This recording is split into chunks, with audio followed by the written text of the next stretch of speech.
So welcome back to another video. ഇന്നത്തെ വീഡിയോയിൽ നമ്മൾ ചെക്ക് ചെയ്യാനായിട്ട് പോകുന്നത് നിങ്ങൾ തംബ്നെയിലും ക്യാപ്ഷനൊക്കെ കണ്ടുപോലെ ബ്ലാസ്റ്റേഴ്സ് എടുത്തിട്ടുള്ള കുറച്ച് വേസ്റ്റ് ആയിട്ടുള്ള ഡിസിഷൻസ് ആണ്.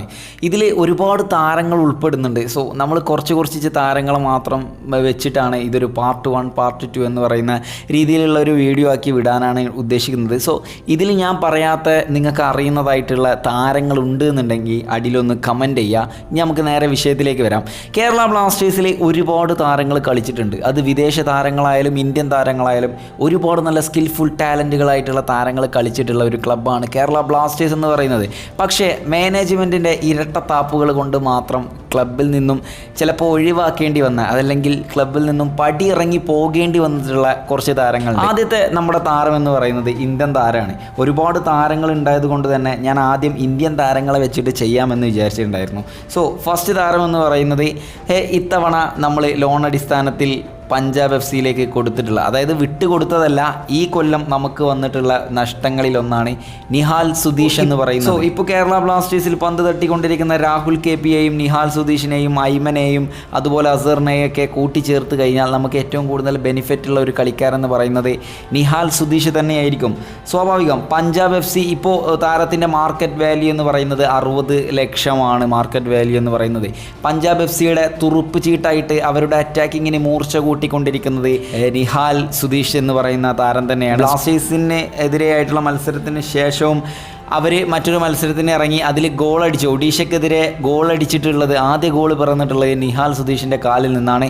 അതിന് പുറമെ നിഹാൽ ആ മത്സരത്തിൽ കാഴ്ചവെച്ചിട്ടുള്ള കളിശൈലികൾ ഒരുപാട് വ്യത്യസ്തമാണ്. കാരണം കേരള ബ്ലാസ്റ്റേഴ്സ് ആരാധകൻ എന്നുള്ള നിലയിൽ നമ്മൾ വിട്ടുകളഞ്ഞല്ലോ എന്നുള്ള ഒരു സങ്കടം ഉള്ളിലുണ്ട്. സോ ബ്ലാസ്റ്റേഴ്സിൻ്റെ സെക്കൻഡ് ടീമിലേക്കാണ്, അതായത് ബി ടീമിലേക്കാണ് ബി ടീമിലൂടെയാണ് നിഹാൽ സുധീഷ് കളി പഠിച്ചു കൊണ്ട് വരുന്നത്. അതിനുശേഷം 2021 ഇന്ത്യൻ നേവിയിലേക്ക് ഒരു ചാൻസ് കിട്ടുന്നു. അതിൽ പന്ത് തട്ടുന്നുണ്ട്, പക്ഷേ സെറ്റിൽഡ് ചെയ്യാതെ അവിടെ നിന്നും തിരിച്ച് 2022-23 കേരള ബ്ലാസ്റ്റേഴ്സ് എഫ് സിയുടെ ആ ഒരു സ്ക്വാഡിലേക്ക് തന്നെ തിരിച്ചു വരുന്നു. ഈ ഒരു സീസണിലാണ് നിഹാലിനെ സംബന്ധിച്ചിടത്തോളം കുറച്ചധികം ചാൻസുകളും കുറച്ച് നല്ല പ്രകടനങ്ങളും എടുത്തു കാണിക്കാൻ പറ്റുന്ന തരത്തിലുള്ള ഒരു സീസണായി മാറിയത്. അതുപോലെ തന്നെ കഴിഞ്ഞ വർഷത്തെ ആ ഒരു സീസണും നിഹാൽ സുധീഷിൻ്റെ കരിയറിൽ ഒരുപാട് ഇമ്പാക്റ്റ് ചെലുത്തിയിട്ടുണ്ട്. സോ സ്പീഡ് ഏറിയിട്ടുള്ള ഒരു കളിക്കാരനാണ്. അതിലുപരി അറ്റാക്കിങ്ങിൽ ഏറ്റവും കൂടുതൽ വേഗത്തിൽ പന്തെത്തിക്കാനും ഫൈനൽ തേർഡിലേക്ക് ബോളുകൾ നിരന്തരമായിട്ട് കൊടുക്കാനും കഴിവുള്ള ഒരു കളിക്കാരൻ തന്നെയാണ് നിഹാൽ സുധീഷ് എന്ന് പറയുന്നത്. 1-on-1 സിറ്റുവേഷനിൽ എങ്ങനെയാണ് ഒരു ഡിഫൻഡറെ നേരിടുന്നതെന്ന് കേരള ബ്ലാസ്റ്റേഴ്സിനെതിരെ കളിച്ചിട്ടുള്ള ആ ഒരു മത്സരത്തിൽ തന്നെ നമുക്ക് മനസ്സിലായിട്ടുണ്ട്. അപ്പോൾ നിഹാൽ സുധീഷാണ് നമ്മുടെ ഒന്നാമത്തെ താരം എന്ന് പറയുന്നത്. ഇനി രണ്ടാമത്തെ താരം ആരാണെന്ന് ചോദിച്ചാൽ യെസ്, എല്ലാവർക്കും ഒരു ആൻസറേ ഉള്ളൂ, സഹൽ അബ്ദുസമദ്. സഹൽ അബ്ദുസമദിനെ കേരള ബ്ലാസ്റ്റേഴ്സ്, അപ്പോൾ നമ്മൾ പറഞ്ഞു ഒരുപാട് മധ്യനിരയിലെ ആ ഒരു എന്താ പറയുക ആധിപത്യം നമുക്ക് ഒരുപാടുണ്ട്, അതുകൊണ്ടാണ് സഹലിനെ നമ്മൾ കൊടുക്കുന്നത്. വികാരം മാറ്റി നിർത്തിയിട്ട് ടീമിൻ്റെ ഉയർച്ചയ്ക്ക് വേണ്ടി ചിന്തിക്കുമോ എന്നൊക്കെ പറഞ്ഞ ഒരുപാട് പേരുണ്ടായിരുന്നു. സോ ശരിയാണ്, ആ ഒരു സമയത്ത് നമ്മൾ അങ്ങനെ പറഞ്ഞു. പക്ഷേ പ്രീതം കോട്ടാൽ ആ ഒരു സീസണിൽ, കഴിഞ്ഞ സീസണിൽ നമുക്കൊരു പരാജയമായിട്ടാണ് നമ്മളെ ടീമിൽ നിലനിന്നിട്ടുള്ളത്. അതുപോലെ തന്നെ മധ്യനിരയിലെ ലൂണ, ജീക്സൺ സിംഗ്, ഇവർക്കൊക്കെ പരിക്ക് പറ്റി പോകുന്ന ഒരു അവസരവും നമ്മൾ കണ്ടു. വിപിൻ മോഹനൻ ഒറ്റയ്ക്ക് പൊരുതുന്ന ഒരു മധ്യനിരയായിരുന്നു കഴിഞ്ഞ സീസണിൽ നമ്മൾ കണ്ടിട്ടുണ്ടായിരുന്നത്. സോ നമ്മൾ കഴിവിട്ട് കൊടുത്ത ഒരു കളിക്കാരനാണ് സഹൽ അബ്ദുസമദ് എന്ന് പറയുന്നത്. ഇന്ന് ഇന്ത്യൻ ടീമിൻ്റെ ഭാവി വാഗ്ദാനം, അതായത് ഇന്ത്യൻ ടീമിൻ്റെ ഏറ്റവും നല്ല മിഡ്ഫീൽഡർമാരിൽ ഒരാളാണ് സഹൽ അബ്ദുസമദ്. 2017 ആ ഒരു കാലഘട്ടത്താണ് സഹൽ കേരള ബ്ലാസ്റ്റേഴ്സിൻ്റെ ബി ടീമിലേക്ക് കടന്നു വരുന്നത്. 2018 തന്നെ സീനിയർ ടീമിലേക്ക് ചേക്കേറുകയും പിന്നീട് ടീമിനോട് കൂടെ 2023 വരെ മികച്ച രീതിയിലുള്ള പ്രകടനം കാഴ്ചവെക്കുകയും ചെയ്തു. ഇതിൽ 2021-22 സീസൺ എടുത്ത് പറയേണ്ടതുണ്ട്. കാരണം കേരള ബ്ലാസ്റ്റേഴ്സ് ഫൈനലിലെത്തിയ ഒരു സീസണിൽ ഏറ്റവും കൂടുതൽ മുൻതൂക്കം കൊടുത്തിട്ടുള്ള, അതായത് ഏറ്റവും കൂടുതൽ പന്ത് തട്ടിയിട്ടുള്ള ഒരു കളിക്കാരൻ കൂടിയാണ്, മലയാളി താരമാണ് സഹൽ അബ്ദുസമദ് എന്ന് പറയുന്നത്. പിന്നീട് മോഹൻ ബഗാൻ SGയിലേക്ക് ചേക്കേറുകയായിരുന്നു. ഇപ്പോൾ ആരാണ് എന്താണ് സഹൽ എന്നൊക്കെ മനസ്സിലായിട്ട് നമുക്കെല്ലാവർക്കും മനസ്സിലായി വരുന്നുണ്ട്. സ്വാഭാവികം കഴിഞ്ഞ ഡ്യൂറൻഡ് കപ്പിലേക്ക് അദ്ദേഹം നടത്തിയിട്ടുള്ള പ്രകടനം അസാമാന്യമായിട്ടുള്ള പ്രകടനമാണ് എന്ന് പറയാം. അതുപോലത്തെ ഒരു താരമാണ് സഹൽ അബ്ദുസമദ് എന്ന് പറയുന്നത്. കേരള ബ്ലാസ്റ്റേഴ്സ് വിട്ടുകൊടുത്തിട്ടുള്ള രണ്ടാമത്തെ മലയാളി താരം.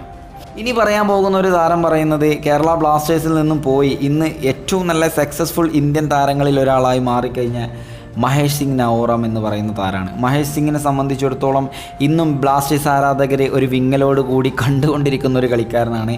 പ്രത്യേകിച്ചും ഈ സീസണിലല്ല കേട്ടോ. ഈ സീസണിൽ ഇപ്പോൾ നമ്മൾ ഈസ്റ്റ് ബംഗാളിനായിട്ട് കൊച്ചിയിൽ വമ്പൻ കംബാക്ക് നടത്തി. കഴിഞ്ഞ സീസണിൽ നമ്മളെ 2 ഗോൾ അടിച്ച് കൊച്ചിയിൽ അണ്ണാക്കിൽ നിന്നിട്ടുള്ള കളിക്കാരനാണ് മഹേഷ് സിംഗ് നവോറം എന്ന് പറയുന്നത്. 2018-20 വരെ ഷിലോങ് ലജോങ്ങിൽ നിന്നാണ് കേരള ബ്ലാസ്റ്റേഴ്സിലേക്ക് 2020 ബ്ലാസ്റ്റേഴ്സിൻ്റെ ബി ടീമിലേക്ക് മഹേഷ് സിംഗ് നവോറത്തെ കൊണ്ടുവരപ്പെടുന്നത്. അവിടെ 3 മാച്ചിൽ നിന്നും ഏകദേശം 1 ഗോൾ മാത്രം നേടി ഇതേ വർഷം തന്നെ സീനിയർ ടീമിലേക്കും കടന്നു വരാനുള്ള ഓപ്പർച്യൂണിറ്റി മഹേഷ് സിംഗിന് കിട്ടിയിട്ടുണ്ട്. സോ അദ്ദേഹം കടന്നു വന്നിട്ടുമുണ്ട്. അതുപോലെ തന്നെ ഈ ഒരൊറ്റ കളി പോലും ആ ഒരു സീനിയർ ടീമിൽ അദ്ദേഹത്തെ കളിപ്പിച്ചിട്ടില്ല എന്ന് പറയുന്നത് ബ്ലാസ്റ്റേഴ്സിൻ്റെ ഒരു മൈനസ് പോയിൻ്റാണ്. അങ്ങനെ 2021 ആ ഒരു സീസൺ ആകുമ്പോൾ സുദേവ ഡൽഹി ലോൺ അടിസ്ഥാനത്തിൽ താരത്തെ പറഞ്ഞു വിടുന്നു. അവിടെ നിന്നും 14 മത്സരങ്ങളിൽ നിന്നും ഏകദേശം 2 ഗോൾ പിറക്കുന്നു. ശേഷം ലോൺ അടിസ്ഥാനത്തിൽ തന്നെ ഈസ്റ്റ് ബംഗാളിലേക്ക് പോവുകയാണ് ചെയ്തത്. പിന്നീട് 2021-22 ബ്ലാസ്റ്റേഴ്സിനെ സംബന്ധിച്ചിടത്തോളം ഒരു മുൻനിരയിൽ നല്ല കിടിലൻ താരങ്ങൾ ഉള്ളത് കൊണ്ട് തന്നെ ഈ താരത്തെ ഈസ്റ്റ് ബംഗാളിന് വിട്ടു നൽകുന്നു. സോ ഈസ്റ്റ് ബംഗാൾ വളർത്തിയെടുക്കുന്നു. ഒരു പെർഫെക്റ്റ് ആയിട്ടുള്ള നല്ല ഒരു അറ്റാക്കറെ അവർ മുൻനിരയിലേക്ക് കൊണ്ടുവരുന്നു. പിന്നീട് ഈസ്റ്റ് ബംഗാളിൻ്റെ തരത്തിൽ കിടിലൻ പെർഫോമൻസ് കാഴ്ചവെച്ച ഒരു കളിക്കാരനാണ് നവോറം, മഹേഷ് സിംഗ് നവോറം എന്ന് പറയുന്ന താരം. സ്വാഭാവികം ഇന്ത്യൻ ടീമിലേക്കും ചേക്കേറപ്പെട്ടു. അതിലുപരി അറ്റാക്കിങ്ങിൽ മൂർച്ച കൂട്ടുന്നതിൽ ഈസ്റ്റ് ബംഗാൾ എത്രമാത്രം നവോറത്തെ മുൻതൂക്കം കൊടുക്കുന്നുണ്ട് എന്നുള്ളത് കഴിഞ്ഞ കുറച്ച് മത്സരങ്ങളിലൊക്കെ നമ്മൾ കണ്ടതാണ്. വളരെ മികച്ച ഒരു പ്രകടനം തന്നെയാണ് കാഴ്ചവെച്ചിട്ടുള്ളത്. സോ കൊച്ചിയിൽ കേരള ബ്ലാസ്റ്റേഴ്സിനെതിരെ 2 ഗോളുകൾ അടിക്കുമ്പോൾ ഒരുപാട് സങ്കടം നിറഞ്ഞത് നവോറത്തെ നമ്മൾ വിട്ടുകൊടുത്ത ഒരു താരമാണ് എന്നുള്ളതിലായിരുന്നു. ഇനി 4ാമത്തെ ഒരു താരമെന്ന് പറയുന്നത് സ്വാഭാവികം എല്ലാവർക്കും മനസ്സിലായിട്ടുണ്ടാകും. ജീക്സൺ സിംഗ് തനോജ കളിച്ചുകൊണ്ടിരിക്കുന്ന ഒരു താരമാണ്. എന്തിനാണ് നമ്മൾ വിട്ടുകൊടുത്തതെന്ന് ഇപ്പോഴും എനിക്ക് മനസ്സിലായിട്ടില്ല. പലരും പറയുന്നു മധ്യനിരയിൽ നമുക്ക് ഒരുപാട് താരങ്ങളെ സൃഷ്ടിച്ചെടുക്കാൻ സാധിക്കുന്നുണ്ട്, ജീക്സൺ പൊയ്ക്കോട്ടെ എന്നൊക്കെ ആയിരുന്നു അന്ന് പറഞ്ഞിരുന്നത്. സോ ബ്ലാസ്റ്റേഴ്സിനെ സംബന്ധിച്ചിടത്തോളം മധ്യനിരയിൽ വിപിൻ ഉണ്ട്, അലക്സാണ്ടർ കോയിഫ് ഉണ്ട്, അതുപോലെ ഫ്രെഡി ഉണ്ട്, അസർ ഉണ്ട്. ഇങ്ങനെ ഒരുപാട് താരങ്ങൾ മധ്യനിരയിൽ ഉണ്ടെങ്കിലും ജീക്സൺ സിംഗിൻ്റെ ആ ഒരു വിടവ് നമുക്ക് കാണാനായിട്ട് സാധിക്കുന്നുണ്ട് ചില മത്സരങ്ങളിൽ. പക്ഷേ എന്നിരുന്നാലും ജീക്സനെ സംബന്ധിച്ചിടത്തോളം മിനർവ് പഞ്ചാബിൻ്റെ അണ്ടർ 60 ടീമിൽ നിന്നാണ് ഇന്ത്യൻ ആരോസിലേക്ക് ചേക്കേറുന്നത്. 2018 കേരള ബ്ലാസ്റ്റേഴ്സിൻ്റെ ടീമിലേക്ക് കടന്നു വരുന്നത്. 2019 മുതൽ ബ്ലാസ്റ്റേഴ്സിൻ്റെ മധ്യനിരയിൽ കിടിലൻ പെർഫോമൻസ് കാഴ്ചവെച്ചൊരു കളിക്കാരനാണ്. താങ്ങി നിർത്തിയിട്ടുള്ള ബ്ലാസ്റ്റേഴ്സിൻ്റെ മധ്യനിര താങ്ങി നിർത്തിയിട്ടുള്ള പല സീസണുകളിലും താങ്ങി നിർത്തിയിട്ടുള്ള ഒരു കളിക്കാരനാണ് ജീക്സൺ സിംഗ് തനൗജം എന്ന് പറയുന്നത്.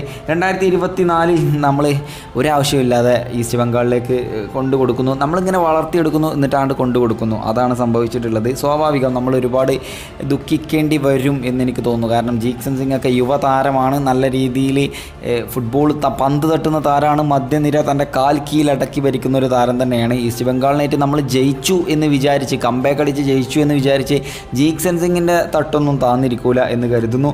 സോ ഈ വീഡിയോ ഇത്രയേ ഉള്ളൂ. അപ്പോൾ നിങ്ങൾക്ക് ഇനിയും ഇന്ത്യൻ താരങ്ങളെ അറിയാവുന്നുണ്ടെങ്കിൽ, ഒരുപാട് താരങ്ങളെ എഴുതി വെച്ചിട്ടുണ്ട്, പക്ഷേ പ്രധാനപ്പെട്ട താരങ്ങളെയാണ് ഞാൻ പറഞ്ഞിട്ടുള്ളത്. ബട്ട് സ്റ്റിൽ ഇനി പറയണമെന്നുണ്ടെങ്കിൽ, വീഡിയോ ചെയ്യണമെന്നുണ്ടെങ്കിൽ ചാനലിൻ്റെ അടിയിൽ കമൻറ്റ് ബോക്സിൽ ജസ്റ്റ് ഒന്ന് കമൻറ്റ് ചെയ്താൽ മതി. സോ ചാനൽ സബ്സ്ക്രൈബ് ചെയ്യുന്ന കാര്യം ജസ്റ്റ് ഒന്ന് പരിഗണിക്കുക. മറ്റൊരു വീഡിയോയിൽ വീണ്ടും കണ്ടിട്ട് ബൈ.